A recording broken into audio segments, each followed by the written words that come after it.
क्या साइंस की पढ़ाई में ग्रामेटिकल मिस्टेक्स मायने नहीं रखती? ये एक ऐसा क्वेश्चन है भाई जिसके बारे में ज़्यादातर स्टूडेंट्स मिसगाइडेड होते हैं, क्योंकि उनको अर्ली एज से ये बताते हैं कि भाई अगर आप विज्ञान की पढ़ाई कर रहे हो तो ग्रामर का इतना आपको ध्यान रखने की आवश्यकता नहीं है।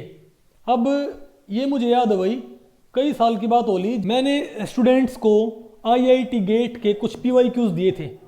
नेट JRF और IIT गेट का एग्जाम जो होता है, ठीक है, क्योंकि आपको पता है IIT गेट के क्वेश्चन नेट में भी रिपीट होते हैं। तो जो PYQs थे उसमें सारे स्टूडेंट एक क्वेश्चन गलत करके आए, सभी ने गलत कर रखा। तो मैंने देखा भाई, और वो किसी भी ऑप्शन से मैच नहीं कर रहा। ओके, तो जब मैंने उसको अपने रफ वर्क से मैच किया तो मैंने पाया उसकी वजह ये थी कि वो एक क्वेश्चन था particle in one dimensional box का।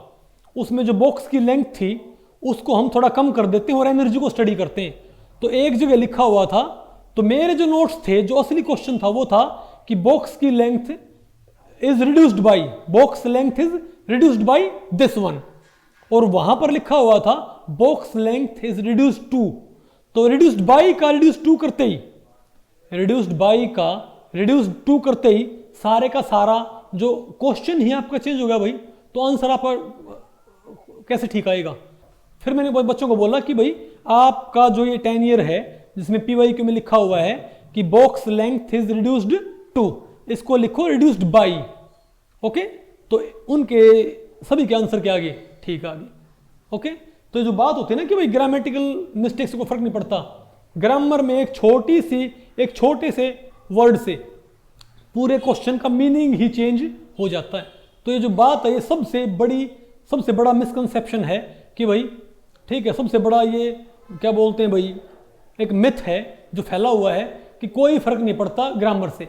अरे भाई, ग्रामर आपने हल्की चेंज कर दी, क्वेश्चन आपका गलत हो गया, क्वेश्चन का स्टेटमेंट चेंज हो गया तो आपका आंसर फिर कैसे ठीक आएगा? ओके, दो मिथ और भी, उनके बारे में कभी और बात करूंगा, लेकिन फिलहाल इसी की बात करता हूं।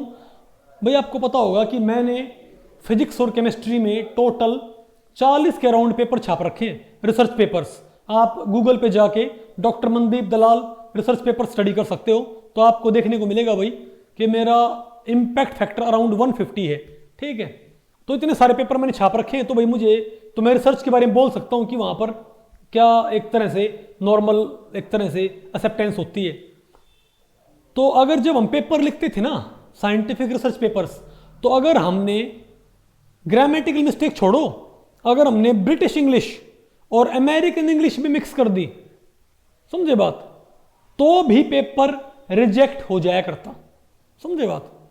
तो आपको या तो, और कमेंट आया करता कि या तो सारे का सारा पेपर लिखो ब्रिटिश इंग्लिश में, या सारे का सारा पेपर लिखो आप अमेरिकन इंग्लिश में। हम इंडिया में दोनों इंग्लिश को मिक्स कर देते हैं।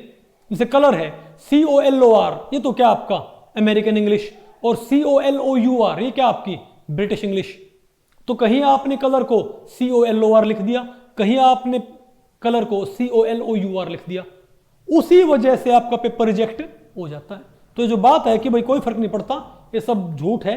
अपना ग्रामर जो आपकी है उस पर भी आपको फोकस करना चाहिए।